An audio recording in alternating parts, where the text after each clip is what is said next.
오즈의 마법사. 도로시는 캔자스의 드넓은 초원에서 농부인 헨리 아저씨, 엠 아주머니와 함께 살았어요. 도로시네 집은 너무 작아서 다락방도 지하실도 없이 방 한 칸에 좁은 마루가 전부였어요.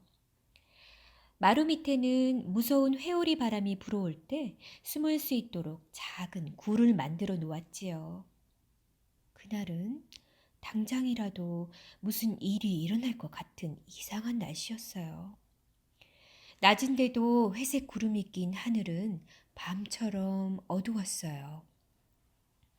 헨리 아저씨는 집 앞 계단에 앉아 걱정스런 얼굴로 어두운 하늘을 올려다보고 있었어요.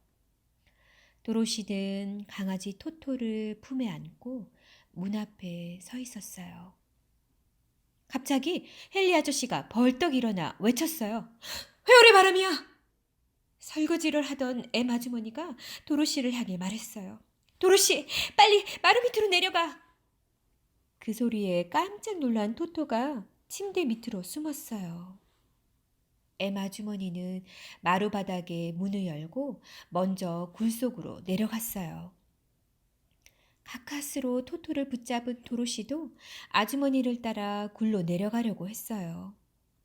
그때 갑자기 집이 심하게 흔들려 도로시는 중심을 잃고 바닥에 쓰러졌어요. 곧 집이 뱅글뱅글 돌더니 하늘 높이 솟구쳤어요. 도로시는 너무 무서워서 바닥에 주저앉고 말았어요. 하지만 조금 시간이 흐른 뒤 도로시는 이대로 있으면 안 되겠다 생각했어요.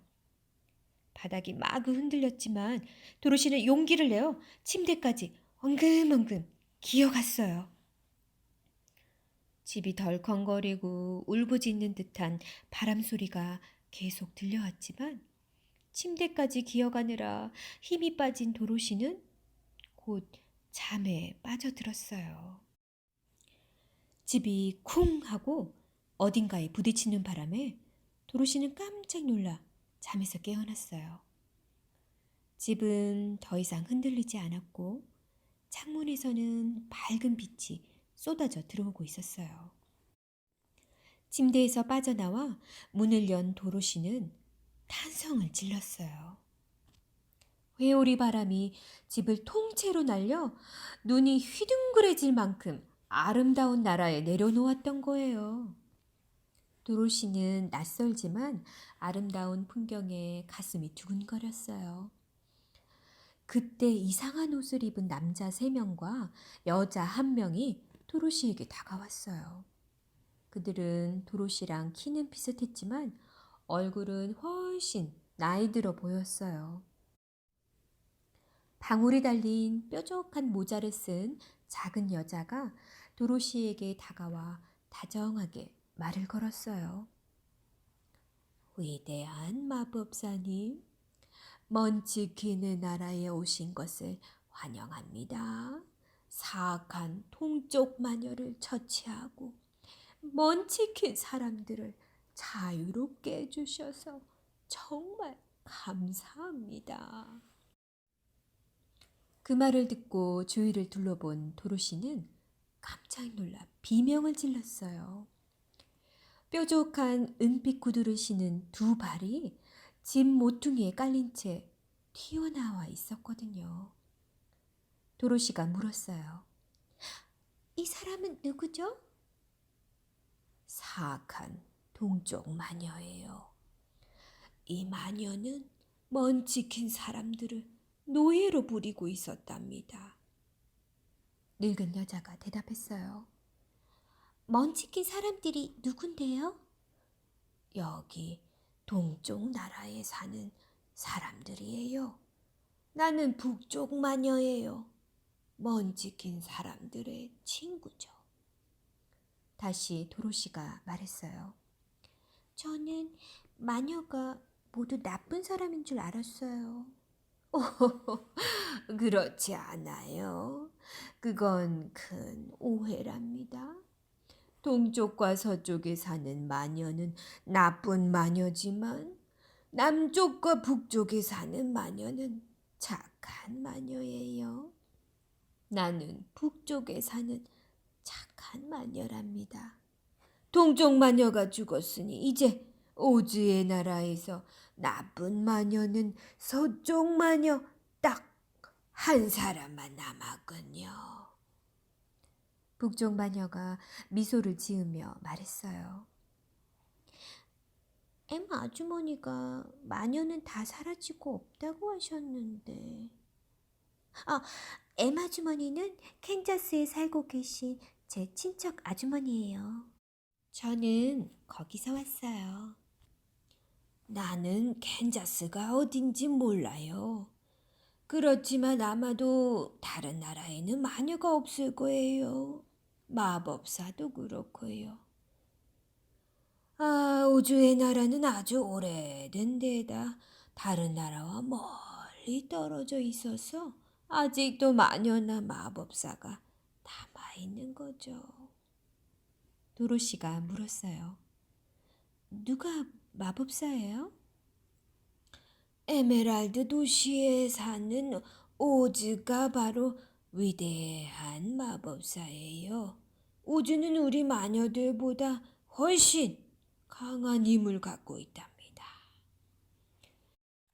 도로시가 몇 가지를 더 물어보려는데 갑자기 먼치킨 사람들이 소리를 지르며 동쪽 마녀가 깔려있던 곳을 가리켰어요.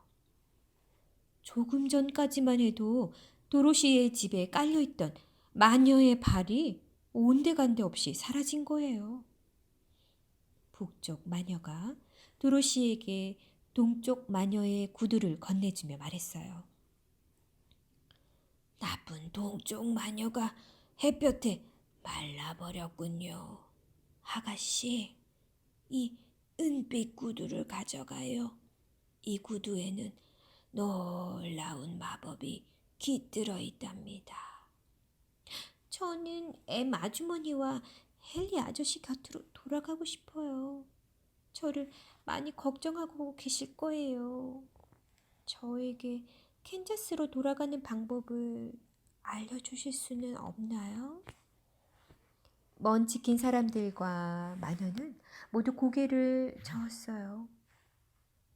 오즈의 나라는 커다란 사막에 둘러싸여 있어요. 게다가 난 북쪽에서만 살아서 캔자스로 가는 길은 몰라요. 하지만 마법사 오즈는 당신을 도와줄 수 있을 거예요. 저와 같이 에메랄드 도시로 가주실 수 있나요? 북쪽 마녀가 대답했어요. 아니요, 그럴 수는 없어요. 하지만 선물로 입맞춤을 해줄게요. 북쪽 마녀의 입맞춤을 받은 사람은 아무도 해칠 수 없으니까요. 북쪽 마녀가 도로시의 이마에 입을 맞추자 동그랗게 빛나는 자국이 생겼어요. 에메랄드 도시로 가는 길에는 노란 벽돌이 깔려 있어요. 그걸 따라가면 길을 잃지 않을 거예요. 말을 마친 북쪽 마녀는 발꿈치를 땅에 대고 빙글빙글 돌더니 눈 깜짝할 사이에 사라져 버렸어요. 토토야, 가자. 도로시는 강아지 토토에게 말했어요. 에메랄드 도시에 가서 위대한 마법사 오즈에게 어떻게 해야 캔자스로 돌아갈 수 있는지 물어보자. 노란 벽돌길은 금방 찾을 수 있었어요. 길을 따라 걷던 도로시는 다시 한번 오즈의 나라의 아름다운 풍경에 감탄했어요. 길가에는 크고 둥근 지붕의 집들이 있었는데 집과 울타리 모두 산뜻한 파란색으로 칠해져 있었어요. 먼치킨 사람들의 나라는 온통 파란색이었어요. 얼마 가지 않아 도로시는 옥수수 밭에 도착했어요. 도로시는 좀 쉬어가야겠다고 생각했어요. 옥수수 밭에는 지프로 만든 허수아비가 장대에 매달려 있었어요. 도로시는 사람 얼굴처럼 꾸며진 허수아비의 얼굴을 들여다보다가 깜짝 놀라고 말았어요. 허수아비가 한쪽 눈을 천천히 깜빡였거든요. 허수아비가 말했어요. 난 별로 기분이 좋지 않아. 낮이나 밤이나 장대에 매달려 까마귀나 겁주는 건 엄청 따분한 일이거든. 거기서 내려오면 되잖아. 도로시가 말했어요. 하지만 등에 장대가 꽂혀 있어서 내려갈 수가 없어. 네가 장대를 뽑아주면 참 좋을 텐데. 도로시는 두 팔을 벌려 허수아비를 장대에서 내려주었어요. 정말 고마워. 허수아비가 땅 위를 걸어다니며 말했어요. 새 사람이 된 기분이야.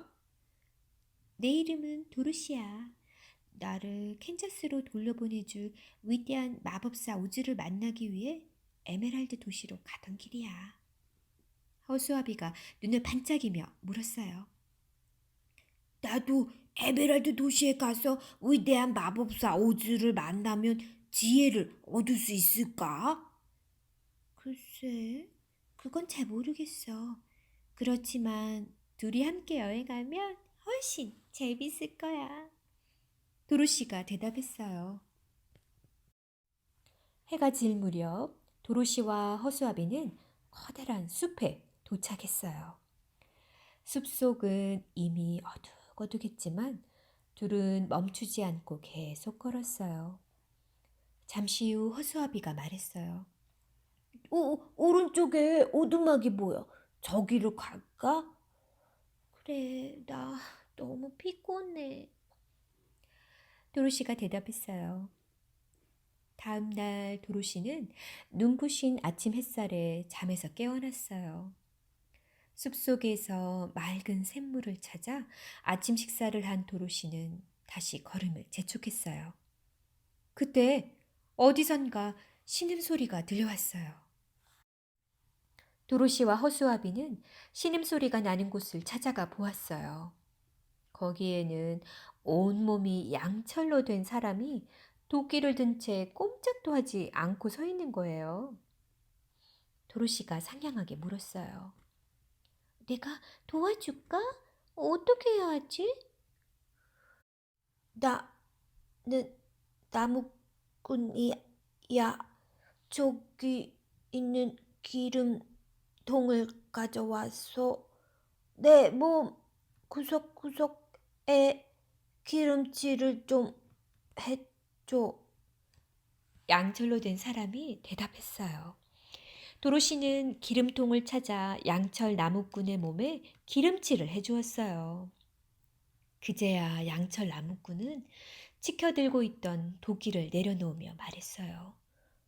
네가 오지 않았다면 나는 언제까지나 이렇게 서 있었을 거야. 그런데 너희는 어쩌다가 여기까지 왔니?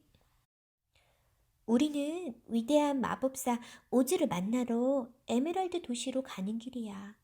나는 오즈에게 캔자스로 돌아갈 수 있게 해달라고 부탁할 거고, 허수아비는 지혜를 달라고 부탁할 거야. 도로시가 대답했어요. 마법사 오즈가 마음도 만들어줄 수 있을까? 양철 나무꾼이 물었어요.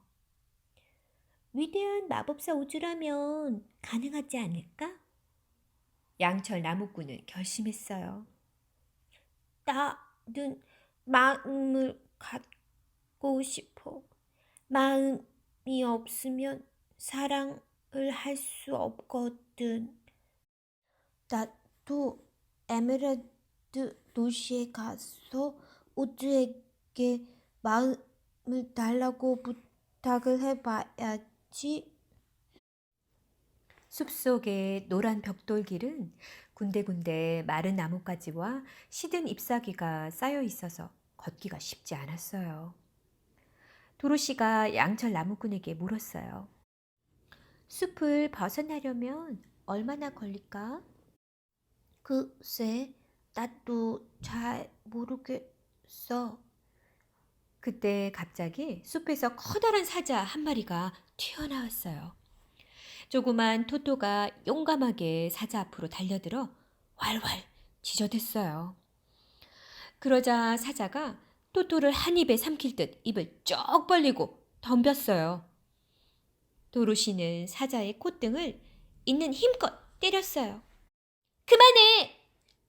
너처럼 큰 사자가 이렇게 작은 강아지를 잡아먹으려고 하다니 부끄럽지도 않니? 넌 덩치만 큰 겁쟁이야. 나도 알아. 나는 겁쟁이야. 사자가 고개를 숙이고 부끄러워하며 말했어요. 그럴 리가. 동물의 왕인 사자가 겁쟁이라니 말도 안 돼. 혹시 너 지혜가 없는 건 아니니? 난 지혜가 없어서 마법사 오즈를 찾아가는 길이거든. 허수아비가 말했어요. 너희가 괜찮다면 나도 함께 가서 오즈한테 용기를 달라고 해볼까? 더 이상 겁쟁이로 사는 건 참을 수 없어. 사자가 조심스럽게 말했어요. 우리는 대환영이야. 너랑 같이 가면 다른 짐승들이 무서워서 가까이 오지 못할 테니까 말이야. 도로시가 말했어요. 도로시와 친구들은 아름다운 새들의 노랫소리를 들으면서 여행을 계속했어요. 한참을 더 걸어가자 아름다운 꽃들이 카펫처럼 짙게 깔려있는 들판이 나왔어요. 진홍빛 양귀비 꽃들이 어지러울 정도로 여기저기 무리지어 피어 있었어요. 가면 갈수록 커다란 양귀비 꽃들은 더 많아져서 나중에는 길이 온통 양귀비꽃 천지였어요. 양귀비꽃의 향기는 졸음을 불러와 계속 맡으면 잠들어 버리고 말아요. 이렇게 잠들어 버린 사람은 다른 곳으로 옮겨지지 않으면 영원히 잠에서 깨어나질 못해요. 그 사실을 몰랐던 도로시는 아름다운 양귀비꽃을 구경하느라 꽃밭 한가운데로 들어가고 말았어요.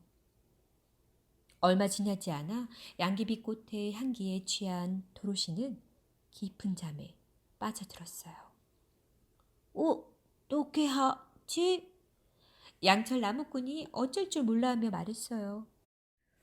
양귀비꽃 향기가 나지 않는 곳으로 도로시를 빨리 옮겨야 해. 그러지 않으면 영원히 잠만 자게 될 거야. 사실 나도 너무 졸려서 더 이상 눈을 뜨고 있을 수가 없어. 저기 봐. 토토도 벌써 잠들었잖아. 사자가 졸린 눈을 비비며 대답했어요. 다행히 향기를 맡지 못하는 양철 나무꾼과 허수아비는 멀쩡했어요. 허수아비가 사자에게 말했어요. 사자야, 빨리 뛰어가. 도로시와 토토는 우리가 옮길 수 있지만 넌 너무 무거워서 옮길 수가 없어. 그러니까 네가 잠들기 전에 얼른 여기서 빠져나가야 해. 지금 네가 이곳에서 잠들어 버리면 진짜 곤란하다고. 허수아비와 양철 나무꾼은 토토를 도로시의 무릎에 올려놓은 다음 도로시를 들어 올렸어요.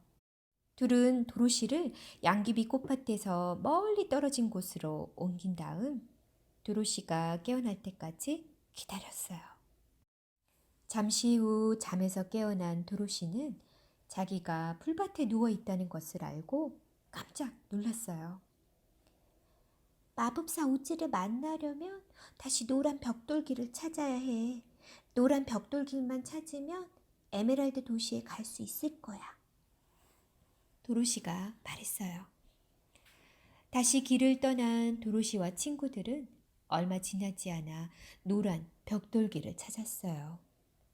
길 옆에 서 있는 울타리와 집은 모두 초록색으로 칠해져 있었고 눈앞에는 아름다운 초록빛 하늘이 펼쳐져 있었어요. 도로시가 말했어요. 여기가 마법사 오즈의 나라인가 봐. 이제 곧 에메랄드 도시에 도착할 수 있을 거야. 마침내 도로시와 친구들은 에메랄드 도시를 둘러싼 커다란 성벽 앞에 도착했어요. 성문 앞에는 머리끝에서 발끝까지 초록색으로 차려입은 남자가 서 있었어요. 남자가 도로시 일행에게 다가와 물었어요. 저는 이 성의 문지기입니다. 에메랄드 도시에는 무슨 일로 오셨나요? 우리는 마법사 오즈를 만나러 왔어요. 도로시가 말했어요. 한동안 오즈를 만나기 위해 에메랄드 도시를 찾아온 사람은 거의 없었는데 정말 오랜만이군요. 설마 헛고생은 아니겠죠? 우리는 오즈가 위대한 마법사란 이야기 듣고 왔어요. 물론 오즈는 위대한 마법사예요. 이제부터 여러분을 오즈의 성 안으로 데려다 줄게요. 하지만 먼저 이 안경을 쓰세요. 안경을 쓰지 않으면 에메랄드 도시의 눈부신 빛 때문에 눈이 멀 수도 있거든요. 도로시와 친구들은 안경을 쓰고 성 안의 커다란 방으로 들어갔어요. 내일부터 하루에 한 명씩 위대한 마법사 오즈를 만날 수 있을 거예요. 다음날 아침 도로시는 오즈가 있는 방으로 갔어요. 방 한가운데 있는 화려한 초록색 의자 위에는 커다란 머리가 놓여 있었어요. 나는 위대하고 무서운 마법사 오즈다. 너는 누구이며 무슨 일로 나를 찾아왔느냐? 저는 도로시예요. 당신의 도움을 받으려고 왔어요. 오즈는 도로시를 한참 동안 살펴보더니 이렇게 물었어요. 그 은빛 신발은 어디서 났느냐? 나쁜 동쪽 마녀 거예요. 우리 집이 마녀를 덮쳤거든요. 다시 오즈가 물었어요. 너의 소원이 무엇이냐? 저를 엠 아주머니와 헨리 아저씨가 계신 캔자스로 돌려보내주세요. 제가 없어져서 걱정하고 계실 거예요. 사악한 서쪽 마녀를 없애고 오너라. 그러면 너를 캔자스로 보내주겠다. 오즈가 대답했어요. 저는 서쪽 마녀를 없앨 수 없어요. 아무 힘도 없는 제가 어떻게 사악한 마녀를 없앨 수 있겠어요? 도로시가 소리쳤어요. 그건 나도 모른다. 서쪽 마녀를 없애기 전까지는 나를 찾아오지 마라. 도로시는 슬픔에 잠긴 채 오즈가 있는 방을 나와 사자와 허수아비, 양철, 나무꾼이 기다리고 있는 곳으로 돌아갔어요. 그 다음 날에는 허수아비가 오즈의 방으로 갔어요. 방 한가운데 있는 커다란 의자에는 아름다운 여자가 앉아 있었어요. 나는 위대하고 무서운 마법사 오즈다. 너는 누구이며 무슨 일로 나를 찾아왔느냐? 저는 지푸라기로 만든 허수아비예요. 제 머릿속에 지푸라기 대신 지혜를 넣어주세요. 네가 사악한 서쪽 마녀를 없애고 온다면 나는 네게 뛰어난 지혜를 내려 오지에서 가장 똑똑한 사람으로 만들어주겠다. 하지만 마녀를 없애지 못한다면 네 소원은 들어줄 수 없다. 오지의 말을 듣고 실망한 허수아비는 친구들에게 돌아갔어요. 또 그 다음 날에는 양철 나무꾼이 오즈가 있는 방으로 갔어요. 방 안에 있는 의자에는 눈과 다리가 5개씩 달린 괴물이 앉아 있었어요. 괴물은 큰 소리로 으르렁거리며 말했어요. 너는 위대하고 마법사 어주다. 나는 누구이며 무슨 일로 나를 찾아왔느냐? 저는 양철 나무꾼입니다. 저에게 마음을 만들어 주세요. 도로시를 도와 서쪽 마녀를 없애라. 그러면 너에게 따뜻한 마음을 만들어주겠다. 양철 나무꾼도 힘없이 친구들 곁으로 돌아왔어요. 마지막으로 사자가 오즈의 방으로 갔어요. 방 한가운데 있는 의자 위에서 무시무시한 불덩어리가 타고 있었어요. 불덩어리가 어찌나 거세게 타오르는지 겁쟁이 사자는 불길을 제대로 쳐다볼 수도 없었어요. 사자는 부들부들 떨면서 구석으로 기어갔어요. 그때 불덩어리에서 낮고 조용한 목소리가 들려왔어요. 나는 위대하고 무서운 마법사 오즈다. 너는 누구이며 무슨 일로 나를 찾아왔느냐? 저는 겁쟁이 사자입니다. 저에게 용기를 주세요. 그것을 부탁드리려고 이렇게 찾아왔습니다. 서쪽 마녀를 죽였다는 증거를 가지고 오면 너에게 용기를 불어넣어 주겠다. 사자는 겁에 질린 채 친구들에게 돌아왔어요. 도로시가 서글프게 물었어요. 이제 어떻게 하면 좋지? 우리가 할 수 있는 일은 한 가지뿐이야. 서쪽 마녀를 없애는 거지. 사자의 말에 모두 고개를 끄덕였어요. 하지만 도로시는 친구들 몰래 이렇게 중얼거렸답니다. 노력은 해보겠지만 다른 사람을 해치는 건 싫어. 다음날 아침 도로시와 친구들은 다시 길을 떠났어요. 성문 앞에 도착한 도로시 일행은 문지기에게 길을 물었어요. 서쪽 마녀의 나라로 가려면 어디로 가야 하나요? 서쪽 마녀의 나라로 가는 길은 없습니다.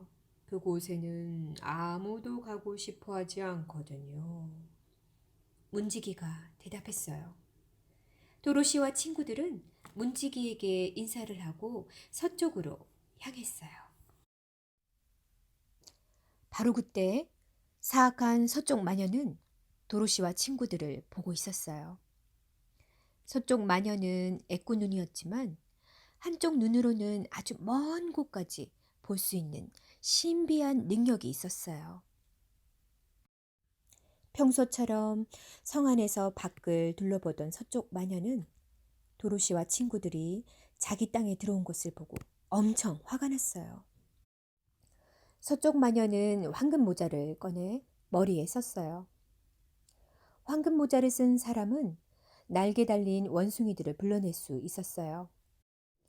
날개 달린 원숭이들은 황금 모자를 쓴 사람의 명령에 무조건 따르게 돼 있었지요. 서쪽 마녀가 황금 모자를 쓰고 주문을 외우자 갑자기 하늘이 어두워지더니 날개 달린 원숭이 떼가 나타났어요. 서쪽 마녀는 날개 달린 원숭이 떼의 우두머리에게 명령했어요. 모두 없애버려라. 마녀의 명령이 떨어지기가 무섭게 날개 달린 원숭이들은 도로시와 친구들이 있는 곳으로 날아갔어요. 원숭이들은 먼저 양철 나무꾼을 붙잡아 바위 들판으로 던졌어요. 뾰족하게 튀어나온 바위에 부딪힌 양철 나무꾼은 완전히 찌그러져 버리고 말았어요. 다음으로 허수아비를 낚아챈 원숭이들은 허수아비의 옷과 머릿속에 들어있던 짚을 모두 끄집어내 사방으로 흩트려 버렸어요. 남은 옷은 찢어서 나무 위로 던졌어요. 또 다른 원숭이들은 밧줄을 던져 사자를 꽁꽁 묶었어요. 밧줄에 묶인 사자는 옴짝달싹 못하고 그대로 원숭이들에게 붙잡히고 말았지요. 원숭이들은 사자를 마녀의 성으로 데려가 우리에 가뒀어요. 하지만 도로시는 손가락 하나 다치지 않았어요. 도로시의 이마에 있는 북쪽 마녀의 입맞춤 자국 때문에 날개 달린 원숭이들은 도로시를 해칠 수가 없었어요. 날개 달린 원숭이들은 도로시와 토토를 그대로 들어 서쪽 마녀의 성으로 데리고 갔어요. 서쪽 마녀 역시 도로시의 이마에 있는 북쪽 마녀의 입맞춤 자국을 보고 깜짝 놀랐어요. 게다가 도로시는 동쪽 마녀의 은빛 구두까지 신고 있었어요. 마녀는 은빛 구두에 숨겨진 마법의 힘이 얼마나 강한지 알고 있었기 때문에 무서워서 몸을 부들부들 떨었어요. 하지만 마녀는 잠시 후 정신을 차리고 이렇게 생각했어요. 저 애는 아직 은빛 구두의 힘에 대해 모르는 것 같으니까 총으로 부리면서 구두를 빼앗아야겠어. 마녀는 도로시에게 험상궂은 얼굴로 말했어요. 나를 따라오너라. 넌 이제부터 내 노예다. 내가 시키는 대로 하지 않으면 너도 양철나무꾼이나 허수아비처럼 만들어버릴 테다. 도로시는 마녀를 따라 부엌으로 갔어요. 거기서 도로시는 마녀가 시키는 대로 하루 종일 항아리와 주전자를 닦고 바닥을 쓸어야 했어요.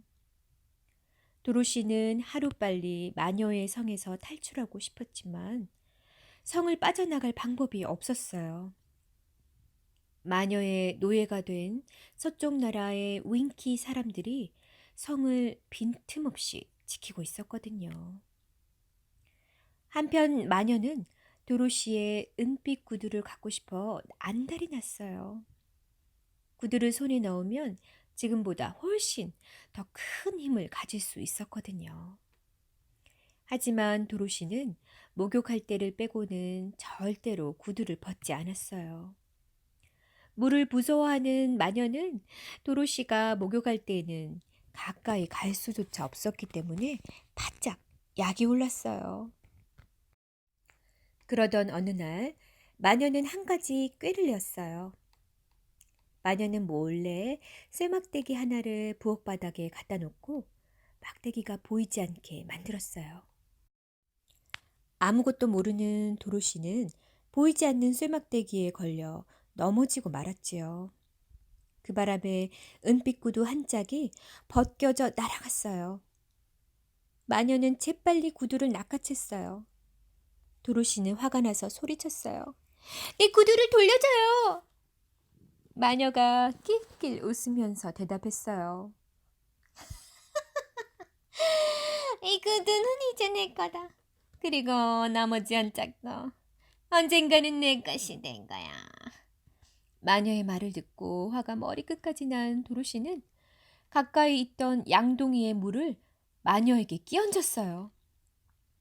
그러자 마녀는 몸을 부르르르 떨면서 비명을 질렀어요.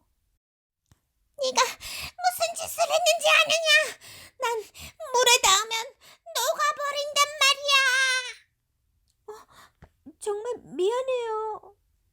도로시는 갈색 설탕처럼 끈적끈적하게 녹아내리는 마녀의 모습에 안절부절 못하며 말했어요. 마녀는 온몸이 녹아내려 갈색 덩어리가 되었어요. 도로시는 그 갈색 덩어리를 문 밖으로 쓸어내고 은빛 구두를 닦아 다시 신었어요. 도로시는 우선 우리에 갇힌 사자를 풀어주었어요. 마녀의 밑에서 힘들게 일해야 했던 윙키 사람들은 마녀가 녹아버렸다는 소식을 듣고 무척 기뻐했지요. 사자가 말했어요. 허수아비와 양철 나무꾼이 지금 우리와 함께 할 수 있다면 얼마나 좋을까? 양철 나무꾼과 허수아비를 구해낼 순 없을까? 도로시도 사자의 말에 맞장구를 치며 이렇게 말했어요. 도로시와 사자는 윙키 사람들에게 친구들을 구할 수 있게 도와달라고 부탁했어요. 윙키 사람들은 자기들을 서쪽 마녀로부터 풀려나게 해준 도로시를 기꺼이 도와주었어요.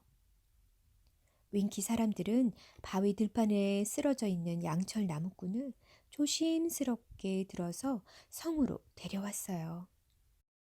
그리고는 양철 나무꾼이 예전처럼 움직일 수 있도록 찌그러진 부분을 망치로 펴고 땜질했어요.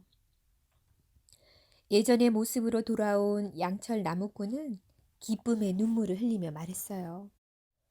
허수아, 비가 우리랑 함께 있다면 얼마나 좋을까? 허수아비를 찾아오자. 도로시는 다시 윙키 사람들을 불러서 허수아비를 찾게 도와달라고 부탁했어요. 윙키 사람들은 하루 종일 돌아다닌 끝에 높은 나뭇가지에 걸린 허수아비의 옷을 찾아냈어요. 윙키 사람들은 허수아비의 찢어진 옷을 성으로 가져와 예쁜 실로 꿰맨 다음 깨끗한 새 짚을 넣어주었어요. 그러자 허수아비는 예전과 똑같은 모습으로 돌아왔어요. 마침내 한자리에 모인 도로시와 친구들은 서쪽 마녀의 성에서 행복한 나날을 보냈어요. 하지만 도로시와 친구들은 오즈에게 돌아가야 했어요. 우리는 에메랄드 도시로 돌아가서 오즈에게 약속을 지키라고 말해야 해. 도로시와 친구들은 윙키 사람들과 작별 인사를 나누고 에메랄드 도시로 떠났어요. 서쪽 마녀의 성과 에메랄드 도시 사이에는 길이 없어서 돌아가는 길이 올 때보다 훨씬 힘들었어요. 하지만 도로시와 친구들은 에메랄드 도시를 찾아 해가 떠오르는 동쪽으로 계속 걸어갔어요. 도로시와 친구들은 마침내 에메랄드 도시의 거대한 성문 앞에 도착했어요. 초록 수염의 병사가 오즈에게 달려가 도로시 일행이 서쪽 마녀를 없애고 돌아왔다는 소식을 전했어요. 도로시와 친구들은 오즈가 그들을 바로 만나줄 거라 생각했지만 웬일인지 오즈는 아무 말이 없었어요. 기다리는 시간은 지루하고 따분했어요. 다음날 아침 9시가 되어서야 도로시와 친구들은 오즈의 방으로 들어갈 수 있었어요. 방은 텅 비어 있었어요. 잠시 후 천장에서 근엄한 목소리가 들려왔어요. 나는 위대하고 무서운 마법사 오즈다. 나를 찾아온 이유가 무엇이냐? 우리와 한 약속을 지켜주세요. 무슨 약속 말이냐? 오즈가 물었어요. 서쪽 마녀를 없애면 우리의 소원을 들어준다고 했잖아요. 도로시가 말했어요. 정말로 서쪽 마녀가 죽었느냐? 오즈가 다시 한번 물었어요. 도로시는 오즈의 목소리가 조금 떨리는 것 같다고 생각했어요. 정말이에요. 이런 세상에 정말 놀랍구나. 잠시 생각할 시간이 필요하니 내일 다시 오너라. 그러자 화가 난 양철 나무꾼이 소리쳤어요. 이미 오랫동안 기다리게 했잖아요. 맞아요. 빨리 약속을 지키세요. 사자도 무섭게 으르렁거렸어요. 그 소리에 놀란 강아지 토토가 구석에 세워져 있던 장막을 건드려 넘어뜨리고 말았어요. 도로시와 친구들은 깜짝 놀랐어요. 쓰러진 장막 뒤에 조그맣고 늙은 남자가 겁에 질린 채 서 있었어요. 양철 나무꾼이 남자에게 달려들었어요. 너 누구 야! 네가 바로 위대하고 무서운 마법사 우주야. 사실 난 보통 사람이란다. 남자가 오들오들 떨며 대답했어요. 당신은 보통 사람만도 못해요. 당신은 사기꾼이라고요. 허수아비가 슬퍼하며 말했어요. 이해가 안 돼요. 그렇다면 내 앞에 나타났던 커다란 머리는 뭐죠?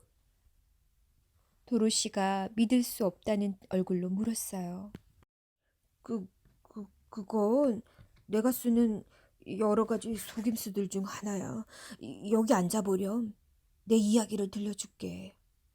난 오마하에서 태어났어. 오지가 대답했어요. 거기는 캔자스랑 아주 가까운 곳이에요. 도로시가 말했어요. 난 원래 서커스단에서 일했어. 새나 짐승의 목소리를 흉내내는 일을 했지. 어느 날 기구를 타고 하늘로 가는데 그만 줄이 엉켜 땅으로 내려갈 수 없게 되었단다. 기구는 자꾸만 올라갔어. 나는 세찬 바람을 만나 정신을 잃었지. 나중에 깨어나 보니 한 번도 들어본 적 없는 낯선 곳에 와 있더라고. 기구에 바람이 빠져 땅으로 내려오자 나를 마법사라고 생각한 오주의 사람들이 자기네 나라를 다스려 달라고 했어. 당신은 정말 나쁜 사람이에요. 도로시가 말했어요. 아니야. 난 나쁜 사람이 아니란다. 만약 동쪽과 서쪽의 나쁜 마녀가 나에게 아무런 힘이 없다는 걸 알았다면 벌써 한참 전에 나를 없애버렸을 거야. 도로시, 동쪽 마녀가 너희 집에 깔려 죽었다는 소식을 들었을 때 내가 얼마나 기뻤는지 넌 모를 거야. 너희가 나를 찾아왔을 때 나는 너희가 서쪽 마녀만 없애준다면 정말 뭐든 다 해주고 싶은 심정이었단다. 너희가 서쪽 마녀를 죽이고 돌아왔는데도 약속을 지킬 수 없어. 정말 부끄럽구나. 그럼 저에게 지혜를 줄 수 없다는 말인가요? 허수아비가 물었어요. 너는 매일매일 새로운 것을 배우고 있어. 지혜란 거, 그렇게 새로운 것을 배우는 데서 생기는 거란다. 오지가 대답했어요. 그럴지도 모르죠. 하지만 저에게 지혜를 주지 않는다면 저는 굉장히 슬플 거예요. 제 용기는요? 이번에는 사자가 간절히 물었어요. 넌 이미 충분히 용감해. 이제 너에게 필요한 건 자신감뿐이야. 하지만 저는 여전히 두려운걸요. 제가 더 이상 두려움에 떨지 않도록 제발 용기를 불어넣어 주세요. 그렇지 않으면 저는 계속 슬플 거예요. 제 마음은요? 양철 나무꾼도 물었어요. 내 생각에는 마음을 가지고 싶어 한다는 것 자체가 잘못인 것 같구나. 마음은 사람을 불행하게 할 뿐이야. 하지만 저는 마음만 있으면 모든 불행을 꿋꿋이 이겨낼 수 있을 것 같아요. 저는 이제 캔자스로 돌아갈 수 없는 건가요? 도로시가 물었어요. 글쎄다. 생각할 시간을 좀 다오. 다들 내일 다시 찾아오너라. 오즈가 조그맣게 대답했어요. 다음 날 아침 도로시와 친구들은 다시 오즈를 찾아갔어요. 허수아비가 약간 뚱한 목소리로 말했어요. 지혜를 받으러 왔어요. 오즈는 허수아비의 머릿속에 든 짚을 빼내고 결을 가득 담았어요. 허수아비의 머리를 원래대로 붙여주며 오즈가 말했어요. 자, 이제 너는 다시 태어난 거야. 머릿속에 지혜가 담긴 결을 잔뜩 넣었거든. 네, 정말 고맙습니다. 제가 아주 똑똑해진 것 같아요. 허수아비가 말했어요. 허수아비는 의기양양하게 친구들에게 돌아갔어요. 이번에는 양철 나무꾼이 오즈에게 말했어요. 저에게 마음을 주세요. 오즈는 양철 나무꾼의 왼쪽 가슴에 조그마한 구멍을 뚫어 비단으로 만든 예쁜 심장을 넣어주었어요. 오즈는 양철 나무꾼의 가슴에 난 구멍을 메우며 말했어요. 자, 이제 너는 누구나 부러워할 만한 마음을 갖게 됐어. 정말 고맙습니다. 가슴에서 아주 따뜻한 마음이 느껴져요. 양철 나무꾼도 자랑스럽게 가슴을 내밀고 친구들에게 돌아갔어요. 다음에는 사자가 오즈의 방에 들어가 말했어요. 저에게 용기를 불어넣어 주세요. 그래, 잠시만 기다리렴. 오즈는 찬장에서 초록색 병을 하나 꺼내왔어요. 그리고 병에 담겨 있는 액체를 접시에 부어 사자에게 주며 말했어요. 이걸 마시면 금세 용기가 날 거야. 사자는 눈 깜짝할 사이에 접시를 깨끗이 비웠어요. 기분이 어때? 아, 정말 온몸에 용기가 넘치는 것 같아요. 사자는 크게 기뻐하며 친구들에게 돌아갔어요. 하지만 도로시는 오즈로부터 아무런 소식도 들을 수가 없었어요. 도로시는 오즈가 부르기만 애타게 기다렸어요. 며칠 후 드디어 오즈가 도로시를 불렀어요. 도로시, 기뻐하렴. 캔자스로 돌아갈 방법을 알아냈단다. 정말인가요? 어떤 방법이죠? 도로시가 눈을 반짝이며 물었어요. 여기 올 때 하늘을 날아왔으니 갈 때에도 날아가면 될 거야. 오즈가 대답했어요. 기구를 만들어 타고 캔자스로 돌아가는 거야. 이제부터 비단을 꿰매 기구를 만들어야 해. 도로시는 오즈와 함께 초록색 비단천을 꿰매 커다란 풍선을 만들었어요. 풍선이 완성되자 오즈는 튼튼한 끈으로 커다란 바구니와 풍선을 단단히 묶었어요.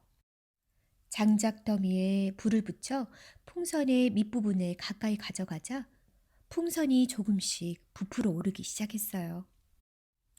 오즈는 풍선 밑에 달린 커다란 바구니에 올라타 사람들을 향해 외쳤어요. 나는 여행을 떠난다. 내가 없는 동안 허수아비가 오즈를 다스릴 것이다. 모두 허수아비의 말에 잘 따르도록 하여라.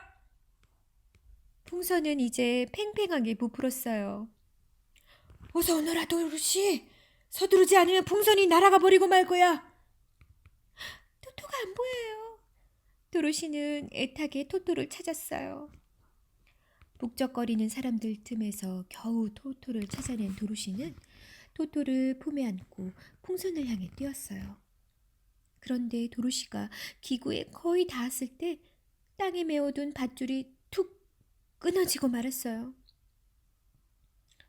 기구는 도로시를 태우지 못한 채 하늘 높이 떠올랐어요. 도로시는 오즈를 향해 소리를 질렀어요. 돌아와요! 나도 데리고 가요! 도로시, 나도 어쩔 수가 없단다. 잘 있어라. 오즈가 대답했어요. 사람들은 기구가 보이지 않을 때까지 손을 흔들었어요. 캔자스로 돌아갈 마지막 희망이 사라진 도로시는 땅에 주저앉아 엉엉 울었어요. 여기 서울이랑 살면 행복할 거야, 도로시. 양철 나무꾼이 말했어요. 하지만 난 캔자스로 돌아가고 싶어. 누군가 도와줄 사람이 없을까? 도로시가 물었어요. 남쪽 나라 글린다에게 물어보자. 글린다는 마법사 오즈가 없는 지금 이 나라에서 가장 강한 마녀야. 남쪽 나라의 쿼틀링 사람들을 다스리고 있는 착한 마녀지. 글린다라면 오즈의 나라를 둘러싸고 있는 사막을 건너는 방법을 알고 있을 거야. 이제 남은 방법은 남쪽 나라에 가서 마녀 글린다에게 도와달라고 부탁하는 것뿐이야. 허수아비가 말했어요. 나도 함께 가겠어. 남쪽 나라에 가는 동안 나의 용기로 도로시를 지켜줄 거야. 사자가 힘차게 말했어요. 나도 함께 가겠소. 따뜻한 마음으로 도로시가 다치지 않게 잘 보살펴 줄 거야. 양철 나무꾼도 맞장구를 쳤어요. 그럼 언제 출발할까? 허수아비가 물었어요. 그러자 다들 놀라서 허수아비를 쳐다봤어요. 너도 가려고? 너는 여기 남아서 오즈의 나라를 다스려야지. 도로시가 아니었다면 나는 지혜를 얻지 못했을 거야. 그러니까 도로시가 캔자스로 안전하게 돌아갈 때까지 나는 도로시 곁을 떠나지 않을 거야. 코들링 사람들의 나라는 온통 빨간색이었어요. 울타리와 집, 달이 모두 빛나는 빨간색으로 칠해져 있었어요. 노란색으로 가득했던 윙키 사람들의 나라나 파란색으로 가득했던 먼치킨 사람들의 나라처럼 말이에요. 쿼들링 사람들은 모두 빨간 옷을 입고 귀여운 나비 넥타이를 메고 있었어요. 키가 작고 통통한 쿼들링 사람들은 상냥하고 다정했어요. 도로시와 친구들은 쿼들링 사람들의 목이 용수철처럼 생겨서 처음에는 깜짝 놀랐어요. 하지만 시간이 지나 익숙해지자 오히려 재미있다고 생각하게 되었어요. 도로시와 친구들은 들판을 가로지른 예쁜 다리를 건너 아름다운 글린다의 성으로 갔어요. 도로시와 친구들은 자기네가 누구인지를 밝히고 남쪽 마녀 글린다의 성으로 들어갔어요. 남쪽 마녀 글린다는 루비로 만든 의자에 앉아 있었어요. 하얀 드레스를 입은 글린다는 눈부시게 아름다웠어요. 붉은색 머리카락이 어깨 위로 물결치듯 흘러내리고 있었어요. 얘야, 내가 뭘 도와줄까? 도로시는 글린다에게 그동안 있었던 일을 모두 이야기했어요. 언제 오즈에 왔으며 어떻게 친구들을 만났고 왜 글린다를 찾아왔는지 전부 말이에요. 저의 가장 큰 소원은 캔자스로 돌아가는 거예요. 어떻게 하면 제가 캔자스로 돌아갈 수 있을까요? 글린다는 몸을 앞으로 기울이더니 말했어요. 너의 착한 마음에 축복이 있기를. 네 구두가 너를 캔자스에 데려다 줄 거야. 그 은빛 구두는 이 세상 어디든지 갈 수 있는 마법의 구두거든. 구두 뒤꿈치를 3번 부딪힌 다음 네가 가고 싶은 곳으로 데려다 달라고 말하기만 하면 된단다. 그러자 도로시가 말했어요. 그렇다면 지금 당장 캔자스에 데려다 달라고 말할래요. 도로시는 마지막으로 친구들과 작별 인사를 나누었어요. 사랑하는 친구들과 헤어지는 게 슬퍼서 도로시의 눈에서는 눈물이 멈추지 않았어요.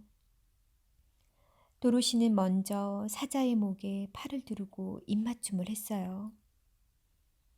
녹이 슬지도 모르는데 계속해서 흐느껴오는 양철 나무꾼에게 따뜻한 입맞춤을 해주었어요. 마지막으로 도로시는 허수아비의 부드러운 몸을 꼭 끌어안았어요. 친구들과의 인사를 마친 도로시는 토토를 단단히 안고 구두 뒤꿈치를 3번 부딪히면서 이렇게 외쳤어요. 나를 엠 아주머니에게 데려다줘. 집 밖에서 들판을 바라보고 있던 엠 아주머니는 도로시가 달려오는 모습을 발견하고 크게 소리쳤어요. 우리 도로시가 돌아왔구나. 엠 아주머니는 도로시를 품에 꼭 끌어안아 주었어요. 도대체 어디에 있었던 거니? 정말 걱정했단다.